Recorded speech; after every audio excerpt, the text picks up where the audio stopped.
अभी तक तो कोई हमें समाधान प्रशासन की तरफ से कोई आश्वासन नहीं मिला है और मांग भी हमारी सरल सी है कि जो पीड़ित पक्ष, जो माँ आई थी जिसके बच्चे को मार दिया गया बेरहमी से, वो अपनी गुहार लगाने जो आई थी, उन्हीं के लोगों को जेल में भेज दिया गया है। तो हमारी सिर्फ इतनी सी मांग है कि उन्हें रिहा किया जाए और अभी तक प्रशासन ने उसका कोई समाधान नहीं किया है। तो हम यहाँ बैठे हैं, जब वो आएंगे तभी हम यहाँ से जाएंगे। मतलब आप जब तक उनकी रिहाई नहीं। बिल्कुल बिल्कुल। अच्छा, अभी अखिलेश यादव जी ने भी जो है एक ट्वीट किया है जिसमें उन्होंने कहा है कि ये सरकार फिलहाल जो काम कर रही है वो कलयुग के हिसाब से करी। क्या कलयुग ही है ये, जहाँ एक माँ अपने बेटे जिसकी हत्या बेरहमी से की गई हो उसके लिए इंसाफ मांगने अधिकारियों के पास जा रही है और उनको बेइज्जत करके, उनको धक्के मार के वहाँ से निकाला जा रहा है। तो इससे बुरा कलयुग क्या आएगा? और यही सरकार है जो लॉ एंड ऑर्डर की दुहाई देती है। आज इनके अधिकारी, एक बुजुर्ग माँ जो पीड़ित है, जो परेशान है, वो अपनी गुहार लेकर आई, उनकी नहीं सुन सकते। एक इलेक्टेड जनप्रतिनिधि के साथ वो वहाँ पहुँची हैं, तो आम जनता तो इनके दर तक पहुँच ही नहीं पाएगी। ये इनके लॉ एंड ऑर्डर की हालात है और ये राम राज्य है जो ये दिखा रहे हैं आज। तो ये सारी तस्वीर सबके सामने है, घंघोर अन्याय है और इस अन्याय के खिलाफ राष्ट्रीय अध्यक्ष जी भी, हम सब पूरा समाजवादी परिवार साथ है और हम ये लड़ाई लड़ेंगे पूरी। फिलहाल आपने अधिकारियों से बात की, उनका क्या कहना है? वो कह रहे हैं सुबह छोड़ देंगे, लेकिन हमारी मांग है कि इनके हाथ में है, ये लोग छोड़ चुके हैं अब से पहले भी कई बार हमने देखा है। और उनका कोई अपराध, या तो उनका अपराध बता दीजिए। वो अपनी पीड़ा को लेकर अधिकारियों के पास आए थे, उसका उन्हें ये सिला मिला कि उन्हें जेल भेज दिया गया है। तो उनका कोई अपराध तो है नहीं, कोई अपराधी नहीं है वो, तो किस बुनियाद पे वो सारी रात जेल में रहेंगे? हमें ये मंजूर नहीं है। लेकिन वो कह रहे हैं, नियमों की बात कर रहे हैं कि हम रात को नहीं छोड़ सकते। कई बार छोड़ा है उन्होंने, कई बार छोड़ा है, उनके अधिकार के अंदर है ये बात, वो छोड़ सकते हैं। लेकिन क्योंकि तानाशाही है, तानाशाही का जवाब इसी तरीके से दिया जा सकता है। हमने गांधी जी के उस पर हम धरने पे बैठ गए हैं, इसी तरीके से तानाशाही का जवाब दिया जाएगा। तो क्या लगता है आपको, आप धरने पे बैठे हैं हम, जब तक वो नहीं छूटेंगे। वो मेरे साथ आए थे, मैं उन्हें अपने साथ लेकर जाऊंगी, मैं उनके बिना यहाँ से नहीं जाऊंगी। और क्या अपील करना चाहिए, क्या करना? यही मैं सब लोग देख रहे हैं, यही कहना चाहती हूँ कि आज ये उस समाज के साथ हो रहा है जो हमेशा से भाजपा का सपोर्टर रहा है और जिन लोगों को पीड़ा थी वो लोग भी खुद भाजपा को आज तक वोट देते आए हैं। कश्यप समाज के लोग हैं, क्या वो गरीब हैं इसलिए उनके साथ ये नाइंसाफ़ी हो रही है? पीडीए के हैं इसलिए नाइंसाफ़ी हो रही है? क्या वजह है कि आज वो अपनी गुहार भी अधिकारियों तक नहीं ले जा सकते, कि उनके दरवाजे तक जाना भी, डीआईजी के गेट पर खड़ा होना भी उन्हें मंजूर नहीं है? एक पीड़ित माँ, वो रोते हुए वहाँ से बाहर निकली है, क्या उसके दिल पे बीत रही होगी जिसके बच्चे को आज तक इंसाफ नहीं मिल पाया?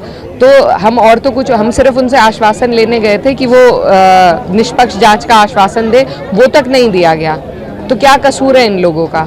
इस तरीके से इनकी प्रताड़ना होगी क्योंकि ये लग के एक पार्टी को, एक विचारधारा को वोट दे देते हैं। इनकी कोई सुध नहीं लेता, ना सरकार लेती है ना अधिकारी लेते हैं। तो आज ये बात सबके सामने है और राजनीति की बात नहीं है ये। अब से पहले भी यहाँ पर प्रशासन के साथ मेरी भी पहले भी एक वाक्य हुआ था, लेकिन हमने उस टाइम, क्योंकि मेरा पर्सनल मामला था, हमने कुछ नहीं किया।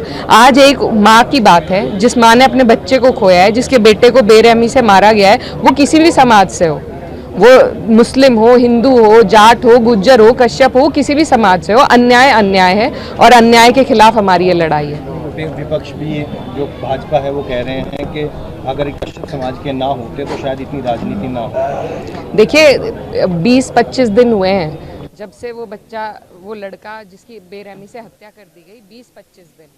और जो लोग इसमें राजनीति करना चाह रहे हैं, हम लोगों ने सिर्फ वहाँ जाकर अपनी संवेदना व्यक्त करी। अगर उनके लोग, भाजपा के लोग, अगर इन लोगों के प्रति जागरूक होते, थोड़ी संवेदना रखते, तो वो इन्हें इंसाफ दिला चुके होते। अब तक इन्हें हमारे पास आने की ज़रूरत नहीं थी।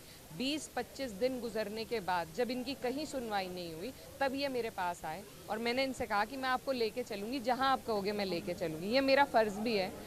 मेरे लिए मेरे सभी लोग, चाहे उन्होंने मुझे वोट दिया है या नहीं दिया है, अगर उनके साथ नाइंसाफ़ी है तो वो मेरे साथ नाइंसाफ़ी है। मैं उन्हें लेकर गई और उनकी बात कराई, तो ये सिला हमें दिया। इस तरीके से हमसे बात की गई।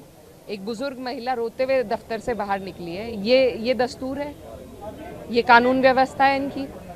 तो इसमें कोई राजनीति की बात नहीं है। हम वहाँ से चुपचाप निकल गए थे, तानाशाही करते हुए उन पर कार्रवाई की गई, उसके बाद हम यहाँ पर आए हैं।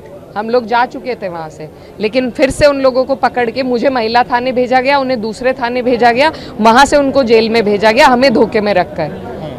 तो जिस तरीके से धोखा इन लोगों ने करा है, उन पे तानाशाही करके पीड़ित पक्ष को जेल भेजने का काम किया है, इससे बड़ा अन्याय हमने नहीं देखा होते हुए, और इस अन्याय के खिलाफ हम लड़ते रहेंगे। सूचना ये है प्रशासन की ओर से कि आप लोग वहाँ पर लोगों को इकट्ठा करने की कोशिश कर रहे थे, जिसके बाद जाम लगना और अन्य जो कानूनी, हम केवल वीडियो भी है वहाँ की, हम केवल 5 से 7 लोग थे और वहाँ हम पार्किंग की जगह पर खड़े थे, हम रोड पे भी नहीं थे, उसकी भी वीडियो है। हम वहाँ से जा ही रहे थे, हमें डीआईजी साहब ने कहा था कि दूसरी एप्लीकेशन दे दो। उस एप्लीकेशन की बात अगर डीआईजी साहब ने उन्हें अपने कमरे से बाहर निकाल दिया तो हम तो उनसे बात करके जाएंगे ना, उनकी तसल्ली करेंगे। प्रशासन के पास हम तसल्ली के लिए ही गए थे, वो तो वो कर नहीं पाए। आखिर जो पीड़ित पक्ष है वो, उनसे हमें तो तसल्ली उन्हें देने का हमारा फ़र्ज़ था, वही हम उनसे बात कर रहे थे। क्या 2 बात करना, डीआईजी के घर के बाहर खड़े होकर 2 बात करना गुनाह है? हम वहाँ सिर्फ 5 से 7 लोग थे, आप वीडियो उठाकर देख लीजिए। आप कसूर बताइए, अगर हम कसूरवार हैं हम सज़ा के लिए तैयार हैं, लेकिन हम कसूरवार बिल्कुल नहीं है। ये सरासर तानाशाही है और इस तरीके से आज इनके साथ है, कल को किसी के भी साथ होगा। और ये अन्याय हम सब देख रहे हैं, इसलिए सब यहाँ पर एकजुट हैं कि आज उनके साथ है, कल को हमारे साथ यही वारदात हो सकती है।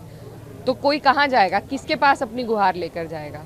तो आज इस अन्याय के खिलाफ हम यहीं बैठेंगे जब तक हम अपने लोगों को, जिनको मैं अपने साथ लाई थी, अपने साथ नहीं ले जाऊंगी। मैं यहाँ से नहीं हटूंगी।